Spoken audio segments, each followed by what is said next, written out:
अस्सलाम वालेकुम। आज मैं आपके साथ शेयर करूंगी चिकन सीख कबाब की रेसिपी। तो यहाँ पे मैंने कीमा लिया है। कीमे को धो के वॉश कर लिया है अच्छी तरह। 1 किलो कीमा है, उसमें 1 टीस्पून सफ़ेद ज़ीरा डालेंगे।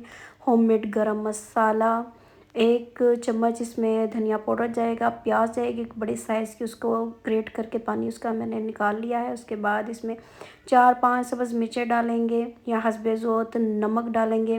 1 टीस्पून हम इसमें क्रश चिली डालेंगे। हल्दी 1/2 टीस्पून, लेमन जूस, अदरक लहसुन पेस्ट, चाट मसाला और ये जो है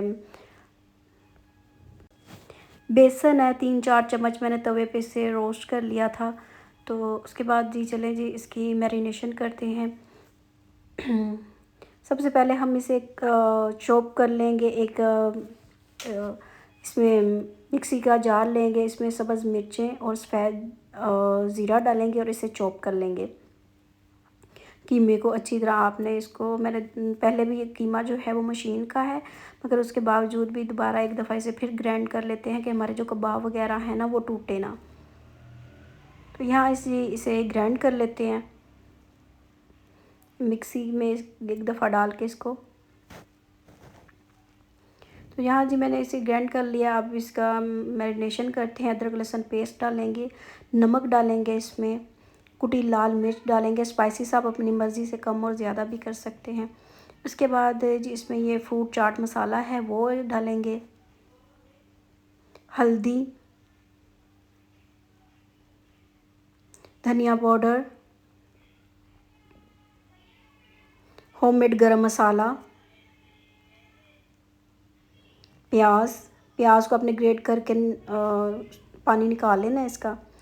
हरा धनिया ऐड करेंगे इसमें, बेसन, लेमन जूस भी डाल के। तो आपने कौन सा होता है ना इसे मिक्स करके रख लेना है। वो छोटा सा क्लिप था वो मिस हो गया थोड़ा सा। इसमें ना आपने कुकिंग ऑयल भी डाल देना है। फिर आपने इस तरह कोई भी चीज़ ले लें, पेंसिल ले लें, स्टिक ले लें, कोई चीज़ भी है तो उसके साथ ना आपने इनके कबाब की शेप दे लेनी है। मैंने थोड़ी सी इसलिए रखा कि ये अंदर तक कुक हो जाएं, फिर अंदर से कुक नहीं होते और ऊपर ऊपर से कुक हो जाते हैं। तो इसलिए मैंने ज़रा उसके अंदर जो पेंसिल या कोई चीज़ भी है ना वो डाल के ज़रा इसको सुराख इनकी तरह थोड़े से ना बड़े रखे थे कि अंदर तक कुक हो जाए। फिर इसे मैंने फ्राई कर लेंगे। इसने खूबसूरत गोल्डन कलर आपने कर लेना। कुकिंग ऑयल आपने बहुत ज़्यादा गर्म नहीं करना है जब आपने इन्हें फ्राई करना है, तो टेम्परेचर नॉर्मल ही रखना है आपने। और इसे आपने 8-10 मिनट के लिए स्लो आंच पे कुक होने देना है, क्योंकि ज़ाहिर सी बात है कीमा है, चिकन है, कच्ची चीज़ है तो उसे पकने में भी टाइम लगेगी।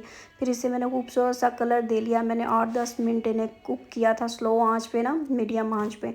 तो बस जी यहाँ पे बन के ये सारे रेडी हैं। ज़रूर बनाइएगा अपनी ईद के मौके पर और दुआओं में याद रखिएगा। चैनल पे नए हैं तो चैनल को लाइक, सब्सक्राइब, शेयर ज़रूर करें। मिलेंगे नेक्स्ट वीडियो में। टेक केयर, अल्लाह हाफिज़।